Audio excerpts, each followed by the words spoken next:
네, 오늘은 2021년 9월 5일 성령 강림 후 제15번째 주일입니다. 우리 다 같이 야베스의 기도하심으로 예배를 시작하겠습니다. 야베스의 기도. 원컨대 주께서 내게 복에 복을 더하사 나의 지경을 넓히시고 주의 손으로 나를 도우사 나로 환난을 벗어나 근심이 없게 하옵소서. 역대상 4장 10절 말씀. 오늘 성경 말씀은 요한복음 2장 13절로 22절까지의 말씀입니다. 제가 봉독하겠습니다. 유대인의 유월절이 가까운지라 예수께서 예루살렘으로 올라가셨더니 성전 안에서 소와 양과 비둘기 파는 사람들과 돈 바꾸는 사람들이 앉아 있는 것을 보시고 노끈으로 채찍을 만드사 양이나 소를 다 성전에서 내쫓으시고 돈 바꾸는 사람들의 돈을 쏟으시며 상을 엎으시고 비둘기 파는 사람들에게 이르시되 이것을 여기서 가져가라.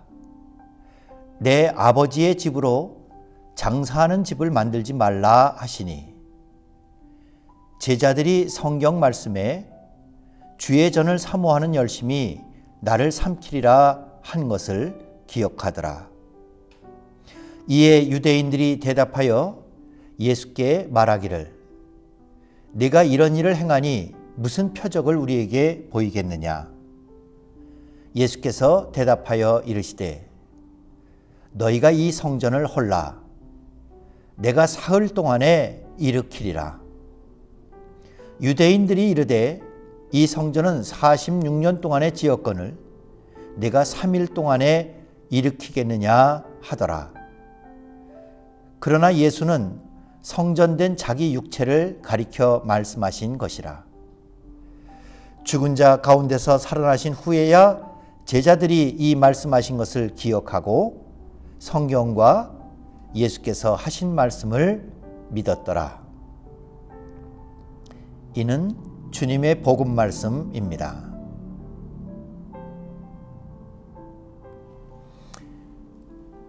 코로나 사태가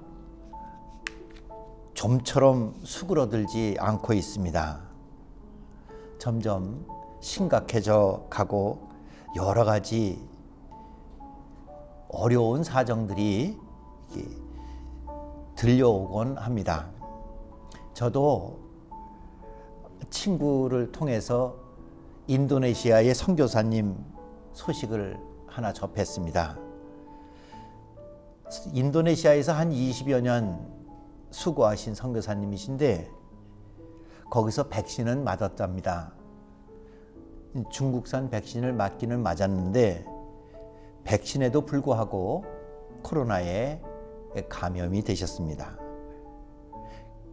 확진자가 돼서 인도네시아에서 입원을 하셨는데 점점 더 나빠졌습니다. 그래서 맨 처음에는 그 병원에 있는 것으로 최선을 다했는데 나중에는 많이 어려워져서 산소가 없답니다. 최선을 다하고 싶어도 산소통으로 이렇게 환자를 이 폐를 살리는 그런 중요한 의료 장비와 도구가 없으니까 한국으로 와야 되겠다 이렇게. 그렇지 않으면 거기서는 계속 악화될 뿐이었습니다. 그래서 알아보니까 제일 먼저는 한 6분에서 7분 정도가 전세 비행기로 옮기는데 그래서 한국까지 오면 한 사람당 3천에서 4천만 원 정도 든다고 합니다. 근데 그 사이에 더 나빠져서 같이 탄 사람들조차도 감염되거나 혹은 비행해서 오는 도중에 어떻게 될지 몰라서 에어 앰뷸런스, 이 비행기에 환자를 싣고 거기에 의사도 그리고 여러 가지 의료 긴급 장비도 다 싣고 그렇게 비행기 앰뷸런스를 타고서는 한국을 와야 될 그런 지경까지 됐습니다. 문제는 이게 한 1억 3천만 원, 1억 4천만 원 정도 한 번 인도네시아에서 한국을 오는데 비용입니다. 그리고 그것은 그냥 단지 거기서 이쪽으로 올 뿐이지 비행기 안에는 의사도 있고 산소도 있고 다 있지만 그렇지만 그것은 비행할 동안만 환자를 돌볼 수가 있지 계속해서 환자를 좋게 할 수 있는 장비는 되지 못했습니다. 다행히 이 선교사님이 한국에 도착하셨고 그리고 여러 사람들이 많은 그런 헌신과 도움을 베풀어서 그래서 오신 다음에는 우리나라 병원에 가니까 산소도 있고 여러 가지 치료를 통해서 이 코로나에서 이제 완쾌되셨답니다. 그런데 너무 거기서 오랫동안 지체했기 때문에 폐가 많은 부분이 이미 상해 있는 상태로 코로나는 물리쳤다고 이렇게 얘기합니다.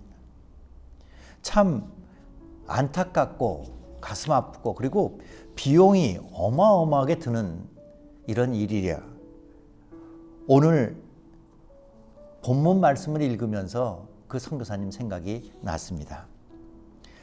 인도네시아에도 병원은 있고 거기도 병원이 한두 개가 아니겠죠. 여러 개가 있고 그런데 거기 가서 입원은 했는데도 그 환자를 살려내고 치료하고 또 위급할 때에 공급하는 산소나 이런 것이 없으니까 모양은 병원인데 실질적으로 환자의 생명을 살리지 못하는 그저 건물만 병원인 그런 곳에서 악화되고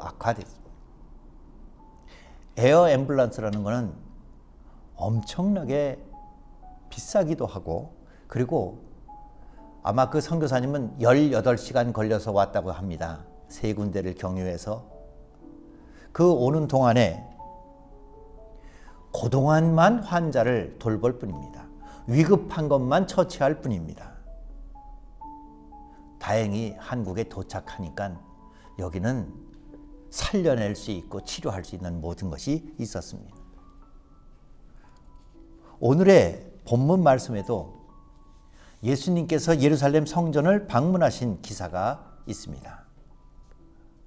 건물은 웅장하고 화려하고 모든 이스라엘 사람들이 6월절만 되면 명절만 되면 사방 먼 곳에서까지도 다 찾아와서 거기서 하나님의 도우심을 하나님이 생명으로 공급하시고 강건하게 하시고 앞으로 오는 모든 시간들과 삶 속에 동행하시고 인도해 주시는 것을 믿고 거기서 제사를 드리는 성전 건물은 멀쩡했는데 예수님은 그 예루살렘을 직접 방문하시고 화가 많이 나셨습니다. 제사를 지내고 거기서 제사를 더 아주 문자 그대로 잘 드린다고 흠없는 짐승을 사기 위해서 많은 값을 지불하고 그리고 더 깨끗한 헌금을 드린다고 보통 쓰던 그런 화폐에서 성전에서 쓰는 화폐로 바꿔서 하나님이 기뻐하실 만한 돈으로 바꿔서 한다고 하면서 오히려 거기에서 많은 이익을 챙기는 사람들을 보게 됩니다. 그리고 그런 일들 짐승을 사서 해야 되고 동전을 바꾸려고 그래서 하나님 앞에 더 깨끗한 걸 드리려고 하는 노력들이 오히려 하나님이 성전을 찾아오는 그 많은 심령들의 간절함을 도와주시고 은혜를 풍성히 부어주시는 통로가 되기보다는 그 건물뿐이지 하나님의 은혜와 하나님의 능력을 공급하는 것은 이미 다 사라져버린 무절제하고 이기적인 욕망들이 모여 있는 곳이 되고 말았습니다. 여러분, 먼 곳에서 온 사람들 짐승을 사서 할 수 있도록 하는 편리시설이 원래는 성전 건너편의 기도원 언덕에서 해야 된다고 합니다. 그런데도 성전 이방인의 뜰까지 오니까 얼마나 편리했겠습니까? 편리는 한데 그걸 아마 독점권을 줬겠지요. 그리고 그 사람들은 나만 여기서 짐승을 팔 수 있다라고 하는 것은 질서를 위한 거라고 하면서 사실은 많은 뇌물을 누군가에게 주고 거기서 자기만 장사를 할 수 있도록, 사업을 할 수 있도록 하는 권리를 받았겠지요.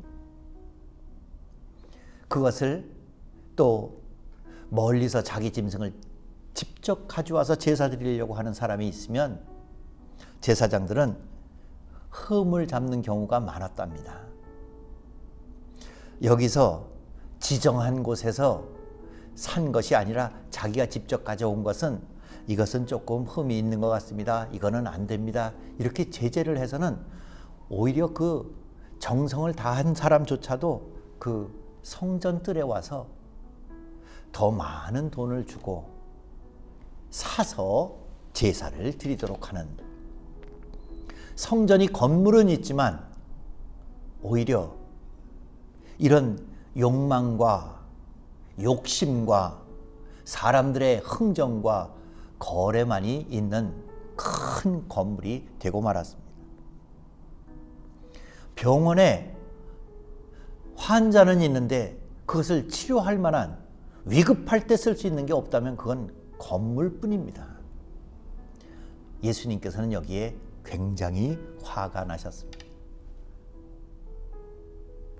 예수님께서 내쫓으시고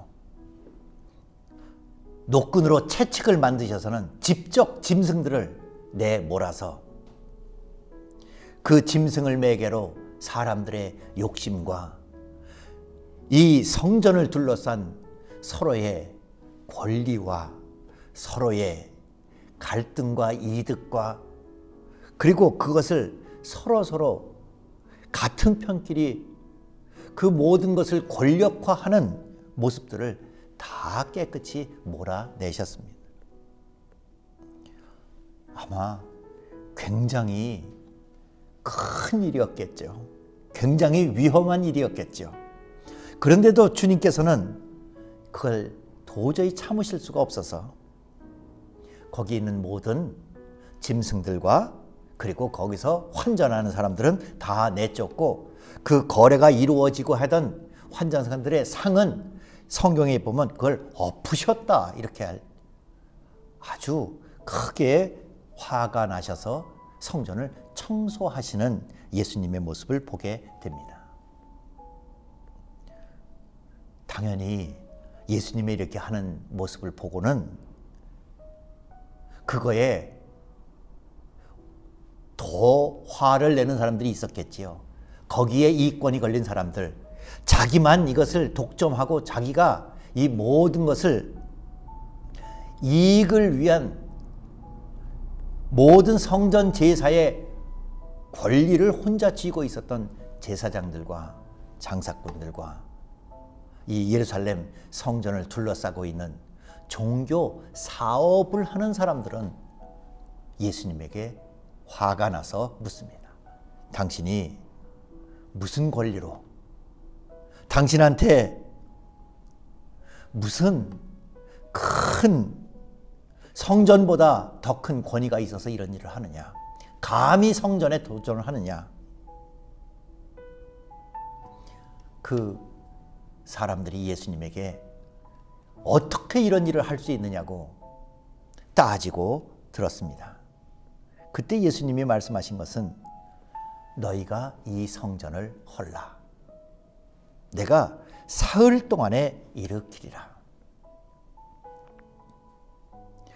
오늘 읽어드린 성경 본문에서도 사람들은 46년 동안이나 지은 건물을 3일 동안에 다시 짓는단 말이냐 하면서 예수님의 말씀을 이해하는 사람이 없었습니다. 심지어는 제자들도 22절에 보니까 그때는 예수님이 하시는 행동과 예수님의 말씀을 이해하지 못했는데, 아니 46년을 저도 이렇게 된 건물을 3일 만에 다 허물고 다시 진다는 게 예수님이 어떻게 하신다는 말씀인가 하고 이해를 못하고 제자들이 그냥 예수님의 말씀이니까 그냥 지나갔던 것 같습니다. 그런데 나중에 예수님께서 돌아가시고 부활하신 후에 깨달았더라. 말씀하신 것이 그때 이해는 되지 않았는데 그 말씀을 잘 기억하고 있었더니 나중에 예수님께서 부활하시고 나니까 이제는 건물로 지어진 성전이 아니라 예수님께서 하나님이 거하시고 하나님이 만나주시고 하나님께서 당신의 은혜와 능력과 구원을 공급해 주시는 살아있는, 그리고 길이요 진리요 생명이 되시는 산 성전이다. 그것을 나중에서야 깨닫게 되고 이해되었더라. 이렇게 오늘 22절 말씀은 기억합니다. 아무도 이해를 못했습니다. 저는 이 이야기를 잠자코 열심히 읽으면서 가장 제 마음에 와서 닿았던 것은 17절 말씀에 주의 전을 사모하는 열심이 나를 삼키리라 하는 시편 말씀을 예수님이 그 성전을 정화하는, 그 성전을 척결하는 그런 사건 속에서 사람들이 생각해낸, 사람들이 구약 성경 말씀 속에서 찾아낸 주의 전을 사모하는 열심이 나를 삼키리라 하는 이런 구절로 저한테는 다가왔습니다. 그런데 잘 그렇게 이해는 되지 않았습니다. 읽고 생각하고 또 읽고 또 마음에 다듬, 읽고 나서 또 하루가 지나고 또 읽어보고 주의 전을 사모하는 열심이 나를 삼키리라. 근데 여러분, 제가 어린이 동화를 얘기할 테니까 그냥 이해해 주십시오. 이걸 자꾸 읽다 보니까 여러분 어렸을 때 해보셨지요? 두꺼봐 헌집 죽게 새집 다오. 그런, 왜 비 오고 나서 이제 해가 쨍 뜨면은 그 고운 흙이나 모래 있는 데 가서 이게 손 하나를 놓고 흙을 그 위에다 덮고서는 뚜덕뚜덕 거리면서 두꺼봐 헌집 죽게 새집 다오, 그 노래를 부르면서 놀았던 기억이 아마 좀 연세 드신 분들은 다 있으실 겁니다. 그 노래가 생각이 났어요. 두꺼봐 헌집 죽게 새집 다오. 왜냐하면 사실 이 말로는 헌집 죽게 새집 다오 하는 거는 좀 떼쓰는 것 같아서 말이 안 되는데, 어렸을 때 이 노래를 부르면서 들었던 이 두꺼비 노래에 그 전래된 우리 어르신들이 준 그런 교훈 이야기가 생각이 났기 때문입니다. 두꺼비, 특히 오음두꺼비가요, 평소에는 뱀을 제일 무서워한답니다. 그래서 뱀을 피해 다니는데, 근데 알을 품고, 우리말로 하면 임신을 하게 되면, 누구든지 임신하면 조심하게 되는데 이 오음두꺼비는 임신을 하게 되면 이상하게 행동을 해서 오히려 독사를 찾아간답니다. 독사를 찾아가서는 그 독사 눈에 띄고 독사하고 맞부딪히고 독사하고 싸워서 결과가 어떻게 되겠습니까? 결국은 독사에게 삼켜져 버리고, 통째로 이 임신을 한 오음두꺼비는 독사에게 삼켜져 버리고 끝이 난답니다. 근데 거기서 끝이 아닙니다. 그 독사에게 삼켜져 버린 임신한 오음두꺼비는 그 속에 들어가서 자기에게 남은 마지막 독을 뿜어서 그 독사가 죽게 하고 그 뱃속에 있는 자기도 죽고, 하지만 마지막으로 자기가 임신한 새끼들은 그 속에서 태어나 엄마와 그리고 뱀을 먹이로 삼으면서 새끼가 성장하게 된다고 합니다.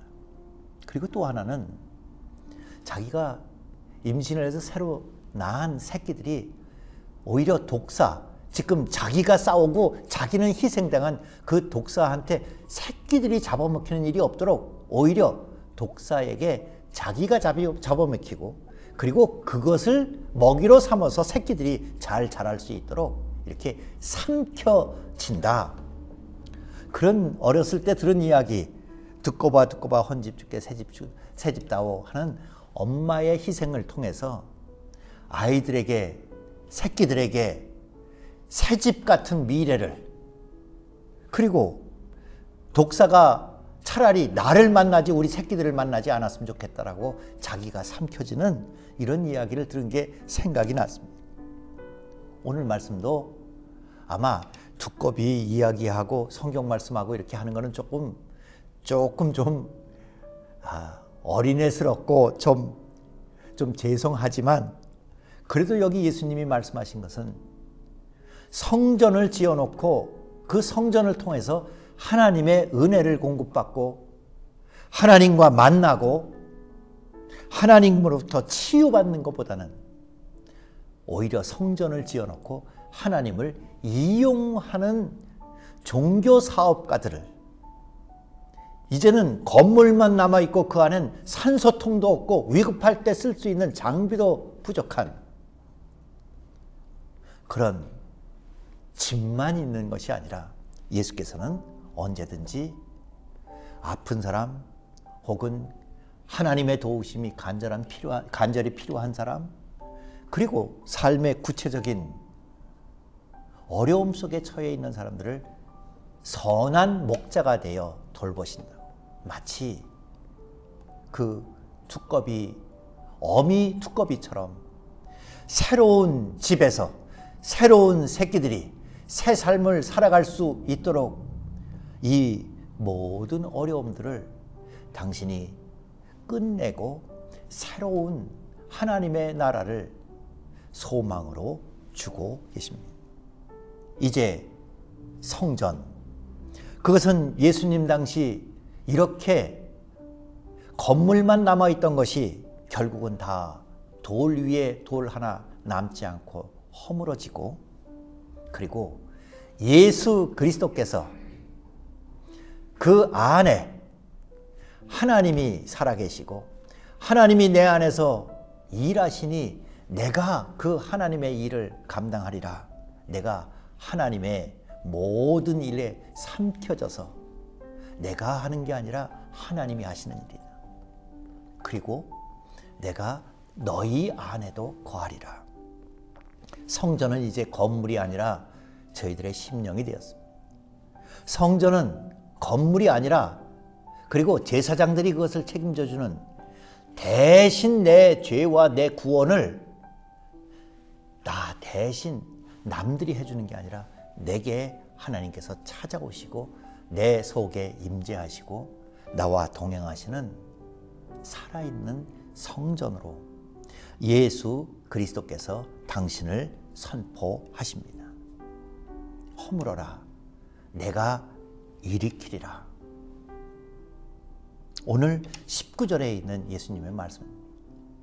이 건물은 46년 동안 짓고 그리고 허물어지면, 지금 예수님 돌아가시고 나서 얼마 안 돼 성전은 완공되고, 완공된 지 7년 만에 그 예루살렘 성전은 무너졌습니다. 로마 군대에 의해서 돌 위에 돌 하나 남지 않고 무너졌지만 지금까지도 그 성전 건물은 지어지지 않았습니다. 하지만 그 2000년 동안 지어지지 않았던 건물 대신에 예수 그리스도께서 12제자와 교회 공동체와 그리고 당신의 길이요 진리요 생명으로 인도하시는 우리의 구원의 열매들은 2000년이 지나도 모든 사람들 마음속에, 가정 가운데, 교회 가운데 하나님이 거하시고 하나님이 우리를 만나주시고 하나님이 우리를 책임져 주시는 그런 성전이 되었습니다.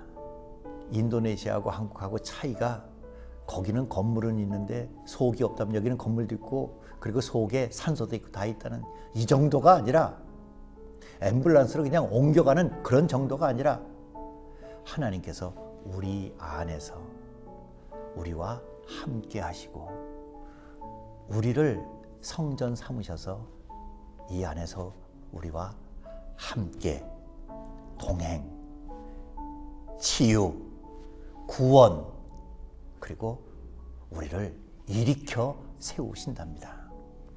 예수님 허물어라. 건물만 남아있다면 허물어라.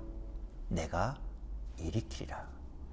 내가 함께하고 같이 손잡고 헌집 줄게 새 집을 다오라고 하는 우리의 간절한 희망과 기도가 열매 맺어지는 역사가 주의 이름으로 이루어집니다. 우리 좋은샘 교회 말씀이 우리 안에서 거하고 그 말씀이 우리의 삶 속에서 열매 맺어질 수 있도록 산 성전으로 우리의 삶을 살아갑시다. 이제는 우리 주 예수 그리스도의 은혜와 하늘아버지의 극진하신 사랑과 성령께서 말씀을 우리 가운데 들려지게 하시고 우리 속에 거하게 하시고 그 말씀이 우리 삶 속에서 우리들을 일으켜 세우며 모든 삶을 힘차게 승리할 수 있도록 도와주시는 역사가 코로나 시대를 살아가는 모든 주의 자녀들 머리 위에 늘 함께 하옵시기를 축원하옵나이다. 아멘.